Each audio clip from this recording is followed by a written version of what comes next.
Hello दोस्तों, कैसे हो आप सब लोग। एसएससी जेई के लिए मोस्ट इंपॉर्टेंट क्वेश्चंस को हम कवर कर रहे थे। आज इस लेक्चर में हम हाइड्रोलिक मशीन्स को कंप्लीट करेंगे, जिसमें पंप और टरबाइन दोनों आते हैं। ये आपकी एसएससी जेई के लिए बहुत ज़्यादा इंपॉर्टेंट रहने वाली है। अगर आपने कभी पहले नहीं पढ़ा पंप और टरबाइन तो भी आपके लिए काफ़ी हेल्पफुल है ये वीडियो स्टार्ट करने से पहले मैं अपना इंट्रो दे देता हूँ।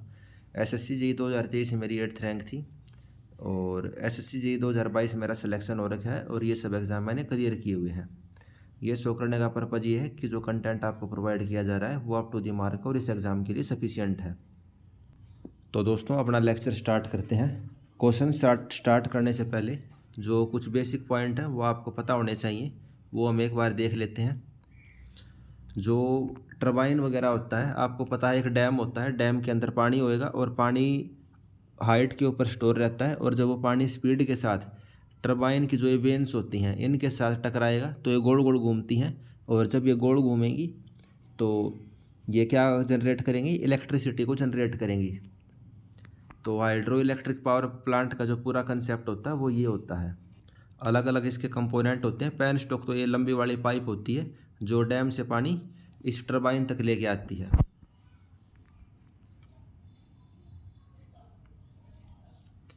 और इसके अलावा दोस्तों इसमें अलग अलग एफिशिएंसी होती हैं। एफिशिएंसी आपको भी पता है, एफिशिएंसी होती है एक तो जो हमने पावर सप्लाई करी और एक जो हमें पावर डिलीवर हुई, तो उसको हम डिवाइड करते हैं, उसको हम एफिशिएंसी कहते हैं।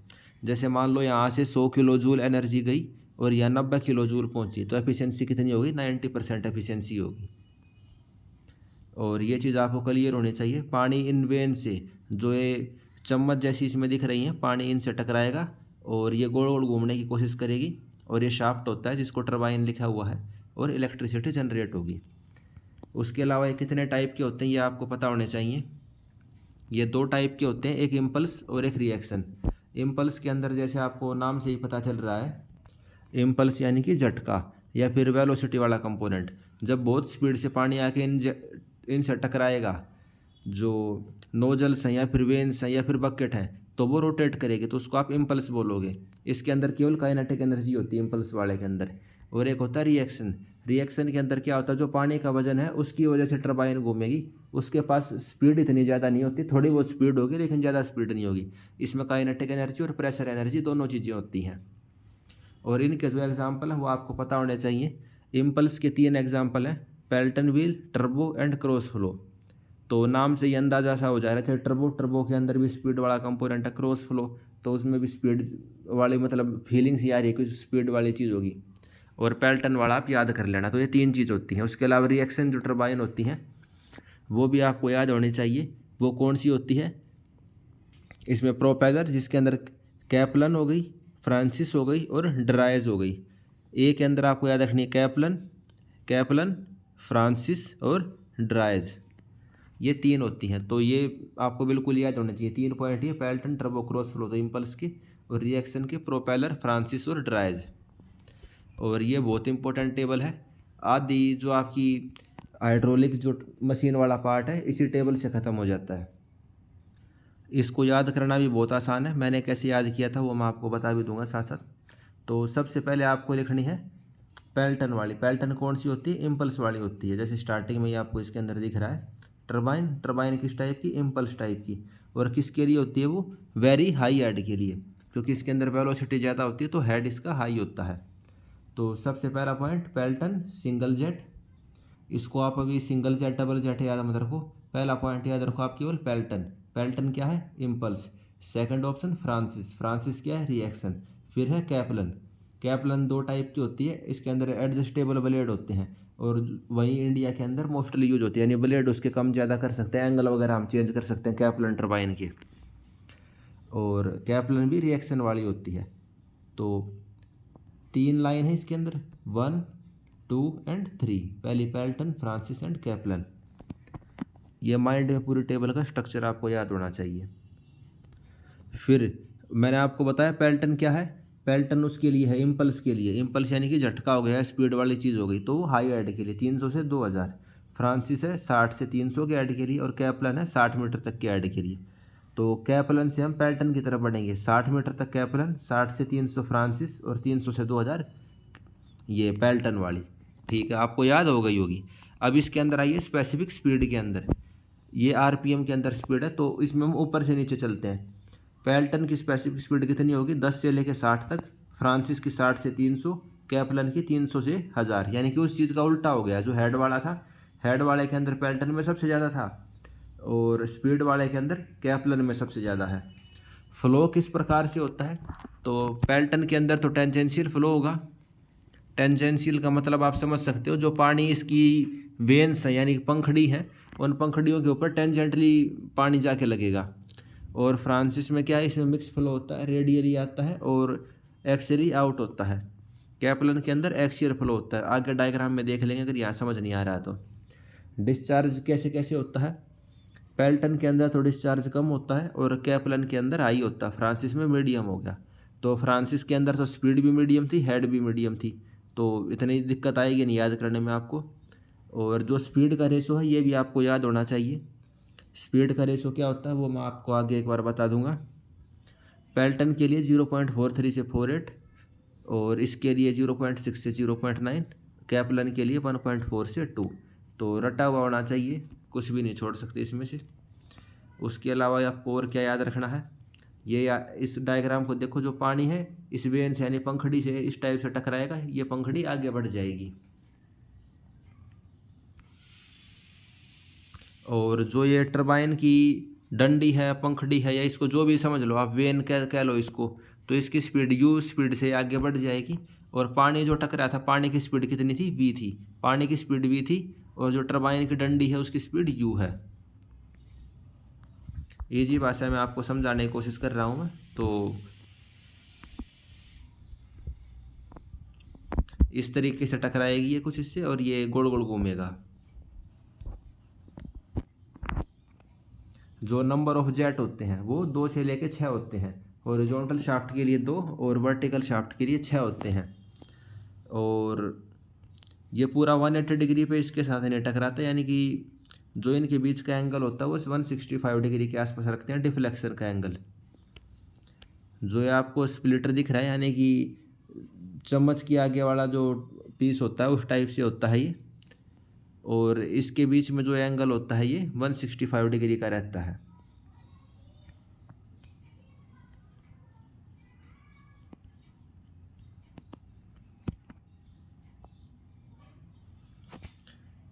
उसके अलावा जो स्पीड रेशो मैंने आपको ऊपर बताया था, यू बाई वी, वो क्या होता है वो आप इसमें देख सकते हो। स्पीड का ratio u by v. U क्या था? छोटे वाला यू, ये है जो टरबाइन की डंडियाँ हैं जिनको वेन बोल रहे हैं हम, उसकी कितनी स्पीड है। वी क्या है? वी है कितनी स्पीड से पानी उस जेट के अंदर से निकलने लग रहा है, और ये √2gh के बराबर होगा। Velocity of jet √2gh। अगर लॉस को कंसिडर कर दोगे तो कोफिशिएंट ऑफ वेलोसिटी √2gh। और वेन की वेलोसिटी स्मॉल यू से डोनोट करेंगे हम। वेन की वेलोसिटी किससे? स्मॉल यू से डोनोट करेंगे। वो किसके बराबर होगी? 5 × √2gh। ये फाई क्या है? फाई है आपका स्पीड का रेशो, बहुत इंपॉर्टेंट चीज़ है। Speed ratio is equal to u by v. तो यू किसके बराबर हो जाएगा? 5 × वी। यू किसके बराबर हो जाएगा? 5 × वी। और वी किसके बराबर है? √2gh। तो वही चीज़ इसने यहाँ लिखी हुई है, घुमा फिरा के लिख दी। और स्पीड का रेशो तीनों चीज़ों के लिए याद होना चाहिए। पेल्टन के लिए 0.43 से 48, और फ्रांसिस के लिए 0.6 से 0.9, कैप्लन के लिए जो इंडिया में यूज होता है 1.4 से 2 तक। और इसका आप मतलब क्या निकालोगे? इसका मतलब क्या हुआ कि जो स्मॉल यू है वो छोटा होएगा वी से, किसमें? फ्रांसिस में भी, और जो पेल्टन वाला उसके अंदर भी। लेकिन कैप्लन में क्या होगा? नदी कम स्पीड से चल रही होगी नदी के अंदर पानी, लेकिन जो टरबाइन की पंखड़ी है वो ज़्यादा स्पीड से घूमेंगी, क्योंकि उसका रेशो क्या है? 1.4 से 2 है। और इसके अलावा इसमें देख लेते हैं और क्या चीज़ है।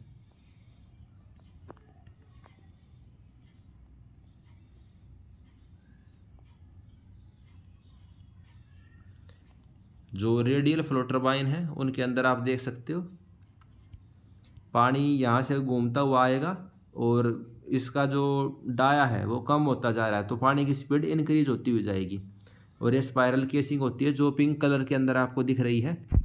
इसका काम क्या है? इसका काम ये है कि जो पानी है अंदर जो टरबाइन दिख रही है उसकी पंखुड़ियों पे बिल्कुल सीधा जाके टकराए, एनर्जी की लॉस कम से कम हो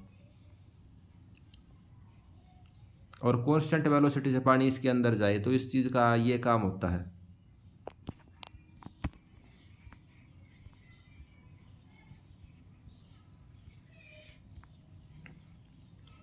जो कैपलन टरबाइन होता है वो आप देख सकते हो, कैपलन कुछ इस टाइप का होता है।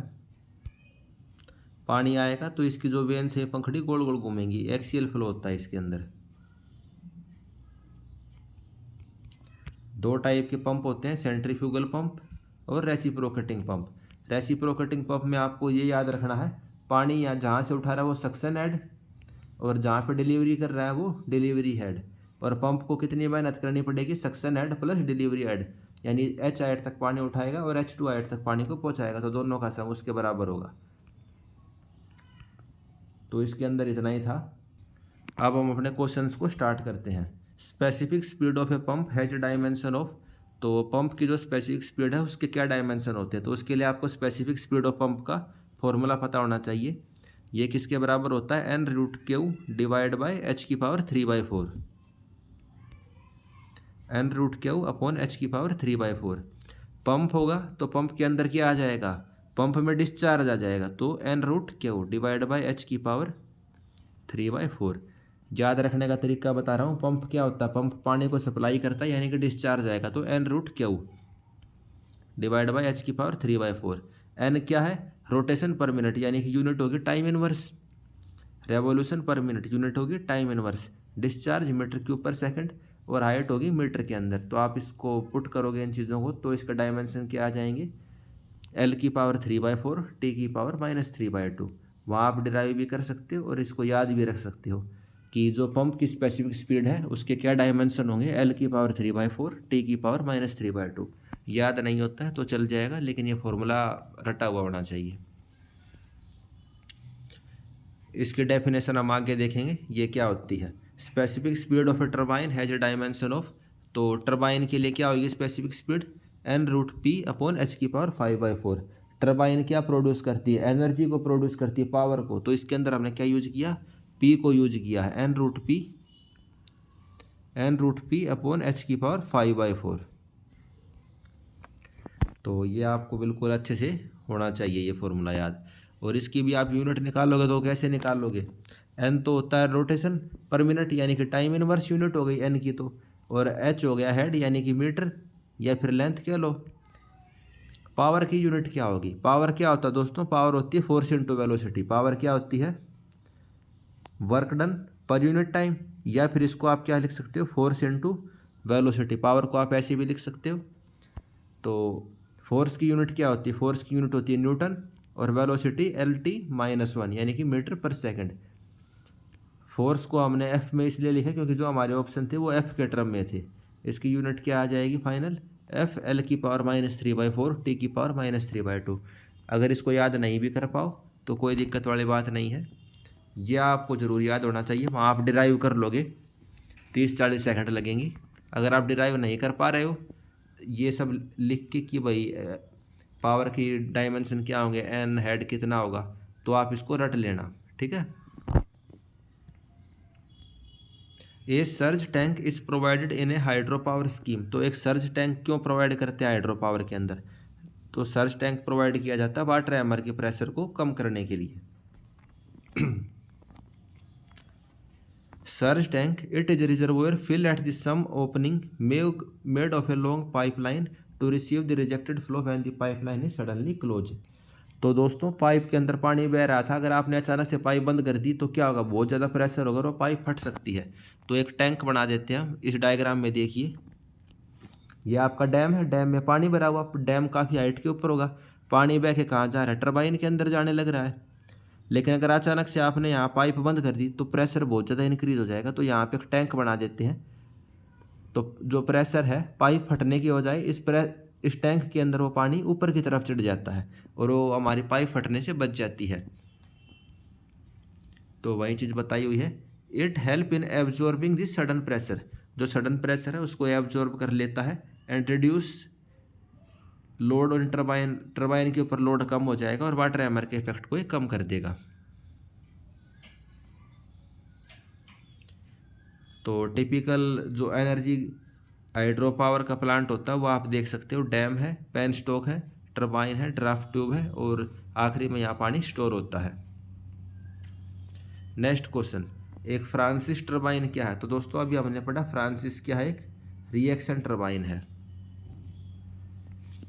इम्पल्स होता है, एक रिएक्शन होता है। इम्पल्स यानी कि पानी की वेलोसिटी की वजह से। उसके एग्जांपल क्या क्या, पेल्टन हो गया, टर्बो हो गया, क्रॉस फ्लो हो गया।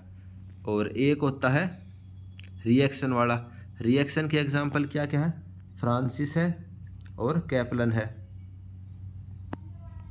और एक ड्राइज है, वो इसमें नहीं लिखा हुआ, लेकिन ये दो तो आपको याद होने चाहिए, फ्रांसिस और कैपलन। कैपलन किसका एग्जांपल है, एक्सियल फ्लो का, ये भी आपको याद रखना है। कैपलन किसका एग्जांपल है, एक्सियल फ्लो का। और रेडियल फ्लो का क्या एग्जांपल है, फ्रांसिस। इनकी जो स्पेसिफिक स्पीड है वो भी आपको याद रखनी है। 10 से लेकर 60 किसकी, पेल्टन की, 60 से 300 फ्रांसिस की और 300 से 1000 कैपलन की। और पेल्टन के अंदर भी क्लासिफिकेशन करी हुई है कि 10 से 35 सिंगल जेट, 35 से 60 double jet. Next question, specific speed of pump is defined as speed of a unit of such size that discharge. तो स्पेसिफिक स्पीड की क्या डेफिनेशन होती है? स्पेसिफिक स्पीड पंप की क्या होती है, ऐसी स्पीड जिस पे वो यूनिट डिस्चार्ज को प्रोड्यूस करेगा एट यूनिट हेड। पंप क्या करता है, पंप पानी की सप्लाई करता है यानी कि डिस्चार्ज करता है। और स्पेसिफिक स्पीड क्या होगी, 1 मीटर क्यूब, यूनिट डिस्चार्ज यानी कि 1 मीटर क्यूब पर सेकंड का वो डिस्चार्ज करेगा एट 1 मीटर हेड। तो unit discharge at the unit head. Specific speed of A centrifugal pump is defined as the speed of a geometrically similar turbine, so similar pump which will produce the unit discharge which will deliver a 1 cubic meter of liquid per second, that is unit discharge against a head of 1 meter। तो 1 metre की head यानी कि unit head के against वो 1 cubic metre का liquid छोड़ेगा। और N root Q की पावर एच की पावर 3/4। तो ये आपको याद होना चाहिए। पंप में क्या हो जाएगा, पंप में हो जाएगा n root p upon h की पावर 5/4। तो दोनों याद होने चाहिए। पंप में डेफिनेशन क्या हो जाएगी, पंप जैसे वो पंप कह रहा हूँ, पंप के अंदर तो यूनिट डिस्चार्ज यूनिट हेड के ऊपर। और टरबाइन में क्या हो जाएगी, टरबाइन में ये क्या लिखा हुआ है, ये पी लिखा हुआ है ना, ये पी है। तो टरबाइन के अंदर unit power at unit head. तो ऐसे आपको डेफिनेशन याद रखनी है। और ये वही चीज़ है, स्पेसिफिक स्पीड कितनी होती है और हेड कितना होता है, वो मैंने आपको वहाँ स्टार्टिंग में बता ही दिया। Maximum number of jet generally employed in an impulse turbine without jet interference. तो मैक्सिमम नंबर ऑफ जो जेट होते हैं इम्पल्स टरबाइन के अंदर वो कितने होंगे? तो दोस्तों ये होंगे 6। Maximum number of jet generally employed in an impulse turbine is 6। ये जेट क्या होते हैं, जेट यानी कि पानी जहाँ से निकल रहा है, स्पीड से यहाँ से पानी निकलेगा, तो ये क्या है, ये एक जेट है। और ये किससे टकराएगा, ये पंखड़ी जो होंगी इसकी टरबाइन की, और फिर ये आगे गोल गोल ऐसे घूमने शुरू कर देंगी। तो मैक्सिमम ये कितनी हो सकती हैं, मैक्सिमम ये हो सकती हैं 6 हो सकती हैं। इंपॉर्टेंट पॉइंट है, याद रखना है, मैक्सिमम कितनी 6। कैपलन टरबाइन में नंबर ऑफ ब्लेड कितने होते हैं? तो दोस्तों जो कैपलन टरबाइन होता है उसमें 8 से लेके 16 ब्लेड होते हैं। सॉरी दोस्तों, 8 से 16 नहीं, 4 से लेके 8 ब्लेड होते हैं कैपलन टरबाइन के अंदर। कैपलन टरबाइन के अंदर कितने ब्लेड होते हैं, 4 से लेके 8। तो फैक्चुअल क्वेश्चन है, आपको याद रखना है बस। 4 नॉर्मली होते हैं 4 से 6, लेकिन 8 हो सकते हैं एक्सेप्शनल केस में। नेक्स्ट क्वेश्चन, एक पेल्टन जो व्हील है कांस्टेंट हेड ऑफ डिस्चार्ज के अंडर वर्क कर रहा है, मैक्सिमम एफिशिएंसी कब होगी, जब स्पेसिफिक स्पीड उसकी कितनी होगी? तो पेल्टन की स्पेसिफिक स्पीड हमने पढ़ी थी, कितनी होती है, 0.43 से 0.48। तो इसके बीच में कौन सा ऑप्शन है, बी नंबर ऑप्शन है। और स्पेसिफिक स्पीड जिसको हमने वहाँ 5 से डिनोट किया था, वो किसके बराबर होती है, u/v। इसके अंदर u क्या है, u है velocity of the Pelton wheel यानी कि जो पंखड़ी हैं इनकी, और v क्या है, वेलोसिटी ऑफ द जेट। तो ये चीज़ आई होप मैं आपको बिल्कुल क्लियर हो गई होगी। किसी भी पेपर में कोई भी क्वेश्चन आए तो आप कर दोगे। और वेलोसिटी ऑफ जेट किसके बराबर होती है? √2gh के। Next question, runway speed of a turbine is. तो टरबाइन की रनवे स्पीड क्या होती है? ये होती है speed attain by the turbine under no load condition, यानी कि मैक्सिमम स्पीड किसी टरबाइन की कितनी हो सकती है, उसको हम क्या कहेंगे? रनवे स्पीड कहेंगे। It is the speed attain by turbine under no load condition. It is the speed at full flow and no shaft load, यानी कोई भी लोड नहीं है, कोई भी रुकावट नहीं है टरबाइन के ऊपर। टरबाइन को mechanical force of the speed, यानी इस स्पीड पे जो भी उसको फोर्स लगेंगे उसको सर्वाइव करने के लिए हम इसे डिज़ाइन करेंगे। Next question, which of the following is correct to maximise the efficiency of the reaction turbine. तो रिएक्शन टरबाइन की एफिशिएंसी को मैक्सिमाइज करने के लिए इनमें से कौन सी स्टेटमेंट ट्रू है? तो angle of absolute velocity vector eight outlet is 90 degree, यानी कि जो पानी का जेट है, जो पानी का जेट है यहाँ जब इससे टकराएगा, ये इसकी डंडियाँ हैं, इनको वेन बोलते हैं हम। तो ये इससे कितने डिग्री के एंगल पे टकराना चाहिए? ये 90 डिग्री के एंगल पे, ये इससे 90 डिग्री के एंगल पे। तो क्या हुआ? मैक्सिमम एफिशिएंसी होगी। Angle of absolute velocity vector eight outlet is 90 degree. ये कितना होगा? 90 डिग्री होगा।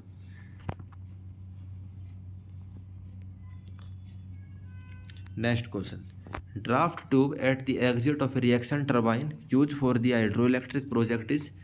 तो जो ड्राफ्ट ट्यूब होती है रिएक्शन टरबाइन की, exit of A reaction turbine, जो हम हाइड्रो इलेक्ट्रिक प्रोजेक्ट में यूज करते हैं, वो कहाँ पे होती है? तो दोस्तों वो ऑलवेज इमर्ज इन वाटर, हमेशा पानी के अंदर डूबी हुई होती है, always emerge in the water.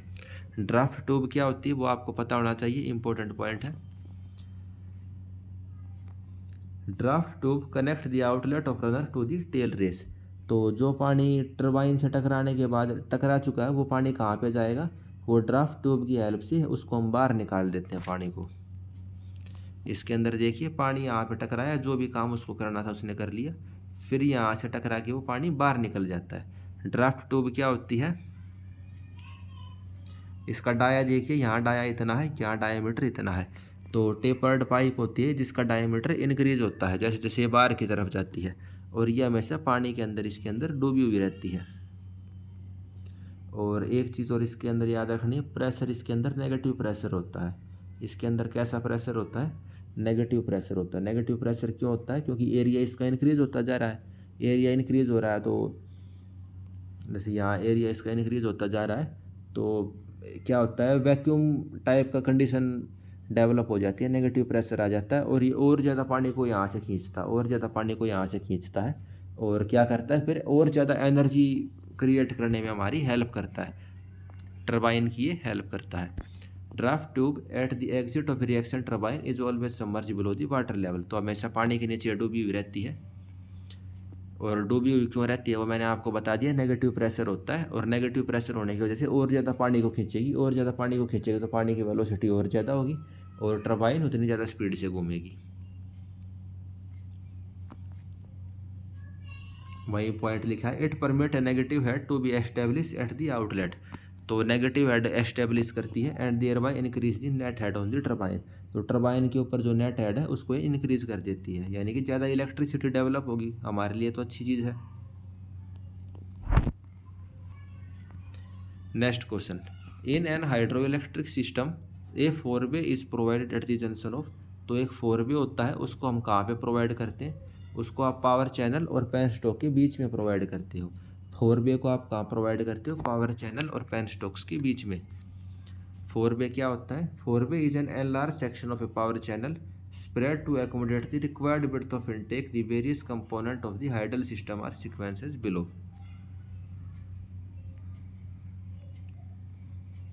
तो जो पावर चैनल का ही एक सेक्शन होता है 4-वे, डायग्राम में देखते हैं, डायग्राम नहीं दिया हुआ, लेकिन जो करेक्ट सीक्वेंस क्या होता है वो आपको पता होना चाहिए। पहले तो रिजर्वोयर यानी कि डैम वगैरह जहाँ पे पानी आपने स्टोर किया हुआ है, फिर उसकी ओपनिंग, उसके गेट होंगे, ठीक है, फिर कोई चैनल या टनल होगी जहाँ से पानी बह के आएगा, फिर होती है 4-वे विद द टैंक स्ट्रक्चर।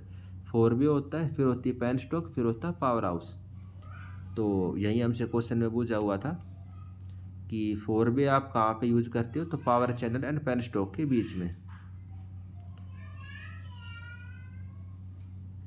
ये पेन स्टॉक हो गया और ये आपका चैनल हो गया, इनके बीच में क्या है, 4 bay with the tank structure.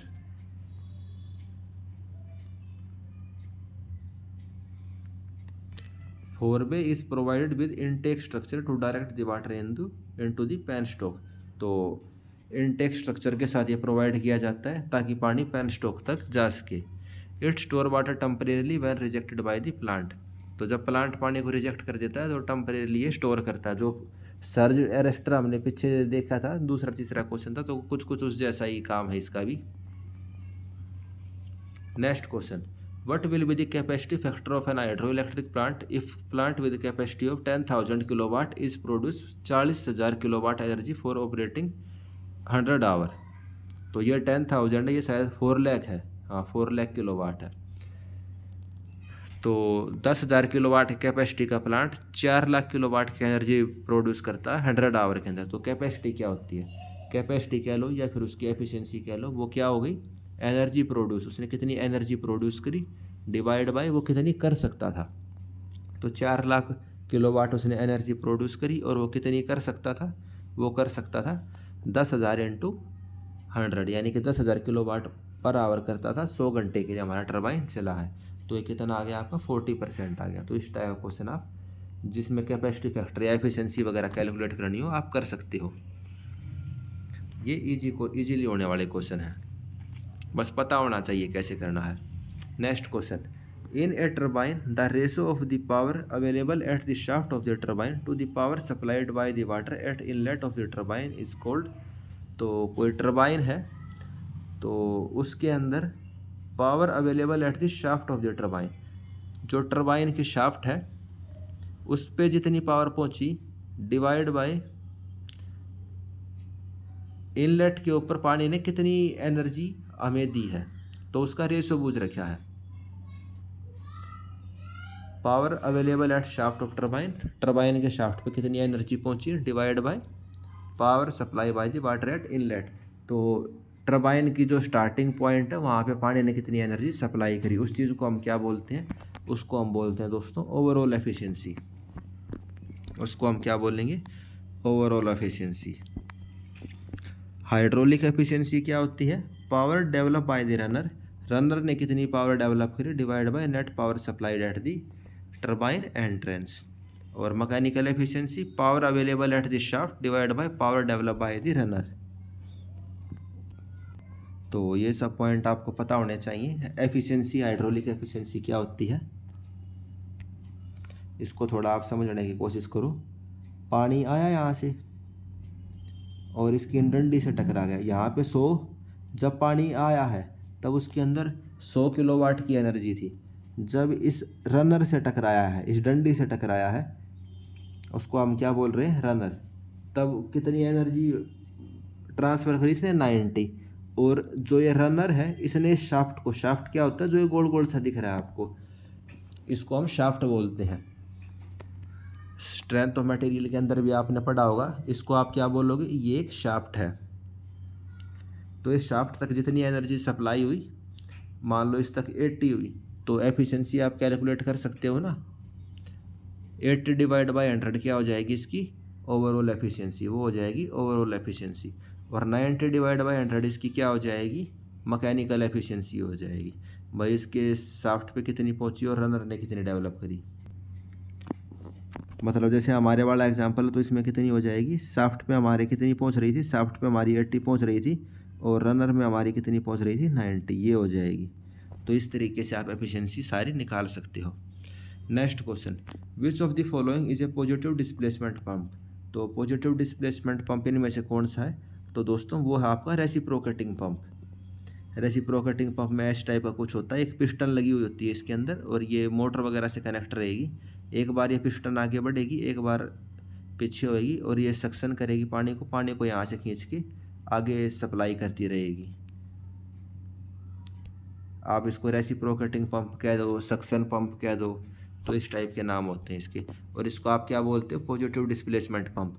Positive displacement pump क्यों बोलते हो, क्योंकि बाउंड्री लेयर इसके अंदर चेंज हो जाती है, पानी को उठा के कहीं दूसरी जगह लेके जा रही है, तो पॉजिटिव डिस्प्लेसमेंट करवा रही है पानी का। पॉजिटिव डिस्प्लेसमेंट पंप में भी रेसिप्रोकेटिंग और दी रोटरी टाइप, तो रोटरी टाइप की हो गई या फिर रेसिप्रोकेटिंग पंप हो गई, वे पॉजिटिव डिस्प्लेसमेंट पंप होते हैं। इसी लाइन से एक क्वेश्चन 2024 के अंदर आया था कि रोटरी पंप क्या होता है, तो positive displacement pump. In reciprocating pump there is physical displacement of boundary, तो फिजिकल डिस्प्लेसमेंट ऑफ बाउंड्री होती है फ्लूइड की, क्योंकि जैसे मैंने आपको बताया वो पिस्टन एक बार आगे होएगी, एक बार पिस्टन पीछे होएगी, तो एक बार पानी ने उसको खींचा, फिर धक्का देके ऊपर पहुंचा दिया, फिर नीचे से पानी खींचा, फिर धक्का देके ऊपर पहुंचा दिया, तो बाउंड्री चेंज हो रही है, फिजिकल डिस्प्लेसमेंट हो रही है। दे गिव पल्सेटिंग और इंटरमिटेंट फ्लो, कॉन्टिन्यूस फ्लो नहीं प्रोवाइड करते, ये इंटरमिटेंट फ्लो प्रोवाइड करते हैं, यानी कि रुक रुक के। जैसे कि मैंने आपको बताया वो पिस्टन एक बार आगे होगी, एक बार आगे होगी, एक बार पीछे, तो कंटिन्यूस फ्लो नहीं बन रहा इसमें। और ये किस चीज़ के लिए यूज होते हैं वो आप देख सकते हो, रेसिप्रोकेटिंग पंप कंस्ट्रक्शन वर्क में और कंक्रीट ट्रांसफरिंग के अंदर यूज होते हैं, बहुत इंपॉर्टेंट पॉइंट है। कंक्रीट के ट्रांसफ़र में कौन सा पंप यूज होता है, रेसिप्रोकेटिंग पंप। रोटरी पंप किस में होता है, हाइड्रोलिक पावर ट्रांसमिशन में, जहाँ ऑयल वगैरह ट्रांसफ़र करना होता हो। Next question, the flow ratio of a Francis turbine if we work under a head of 62 metre and velocity at inlet is 7 metre per second. तो आपको फ्लो रेशो बताना है किस चीज़ का, एक फ्रांसिस टर्बाइन का, और ये 62 मीटर के हेड के अंदर काम कर रहा है और वेलोसिटी इसकी 7 मीटर पर सेकेंड है इनलेट के अंदर। दोस्तों फ्लो रेशो का जो फॉर्मूला होता है वो होता है capital V divide by √2GH, और इसके अंदर वेलोसिटी एट इनलेट आपको दी हुई 7 मीटर पर सेकंड, √2GH हम निकाल लेंगे क्योंकि हेड आपको दिया हुआ है, हेड दिया हुआ 62 मीटर और वेलोसिटी एट इनलेट दी हुई है 7 मीटर, तो फ्लो रेशो आपने निकाल दिया 7 डिवाइड बाय √2GH। बिना कैलकुलेटर के तो ये नहीं हो पाता, लेकिन अगर आपके पास कैलकुलेटर है या टाइम है तो आप इस क्वेश्चन को कर सकते हो। याद रखना आपको फ्लो रेशो क्या होता है, capital V divide by √2GH, और एक होती है आपके पास स्पेसिफिक स्पीड, वो क्या होती है U डिवाइड बाय V। तो ये सभी इंपॉर्टेंट पॉइंट है टर्बाइंस के, आजकल काफ़ी क्वेश्चन आने लग गए। एक और इम्पोर्टेंट पॉइंट है, ये आप याद रख सकते हो, जब पंप सीरीज के अंदर होंगे, एक पंप फिर दूसरा पंप, तो क्या होगा, जो डिस्चार्ज है यहाँ से जितना गया है उतना ही यहाँ से, डिस्चार्ज तो सेम रहेगा लेकिन जो हेड होता है वो इंक्रीज होता जाएगा। पहले पंप ने 10 मंजिल तक पानी पहुँचा दिया, दूसरे पंप ने फिर 10 मंजिल तक पानी पहुँचा दिया, तो हेड तो इंक्रीज हो गया ना, नेट 20 मंजिल हो गया। लेकिन पैरेलल के अंदर पंप होंगे तो क्या होगा, जो हेड होता है वो तो सेम रहेगा लेकिन जो डिस्चार्ज है वो इंक्रीज हो जाएगा। जैसे एक पंप ये, दूसरा पंप ये, तो इसने 10 लीटर पानी पहुँचाया, इसने 10, तो टोटल कितना पहुँच गया 20। डिस्चार्ज तो ऐड हो जाएगा लेकिन जो हेड हमारा सेम रहेगा पैरेलल के अंदर। तो ये इंपॉर्टेंट पॉइंट है, 2-3 क्वेश्चन केवल इसी कंसेप्ट से अब की बार 2024 के पेपर में आए थे, तो ये चीज़ आपको पता होनी चाहिए। तो ठीक है फ्रेंड्स, आज इस वीडियो के अंदर हमने जो थ्योरी है प्लस न्यूमेरिकल, इसके हाइड्रोलिक मशीन के पूरे कंप्लीट कर लिए हैं। इसमें हमने पंप भी कर लिया और जो टरबाइन वाला पार्ट है वो भी पूरा कंप्लीट कर लिया। इसके अलावा थोड़ा बहुत जो मॉडल एनालिसिस वगैरह है कि भाई पावर n क्यूब के डायरेक्टली प्रोपोर्शनल होती है, डाया क्यूब के डायरेक्टली प्रोपोर्शनल होती है, इस टाइप की चीज़ें होती हैं, वो हमारे लिए civil engineering point of view से इतना इम्पोर्टेंट नहीं है। आप चाहो अगर आपने पढ़ी हुई हैं तो आप उसको रिवीजन करते रहना, अगर आपने नहीं पढ़ी है तो अब अलग से पढ़ने की ज़रूरत नहीं है। जितना मैंने इस वीडियो में बताया है, आपके जितने भी क्वेश्चन होंगे पंप और टरबाइन के, वे कंप्लीट करवाने के लिए सफिशिएंट होंगे। और प्रीवियस ईयर तो आपको सारे कर ही लेने हैं, इसके ओपन चैनल फ्लो के, टरबाइंस वगैरह के, तो उससे आपका सारा चीज़ें क्लियर हो जाएंगी सॉल्यूशन समेत। तो उसके अलावा बाहर से कुछ आने की उम्मीद नहीं है। तो ठीक है फ्रेंड्स, थैंक यू। इस वीडियो में इतना ही, आप ऐसे ही पढ़ते रहिए, अब की बार बिल्कुल आपका क्लियर होगा और वहाँ CPWD में ही मिलेंगे आप सबसे। Thank you and bye.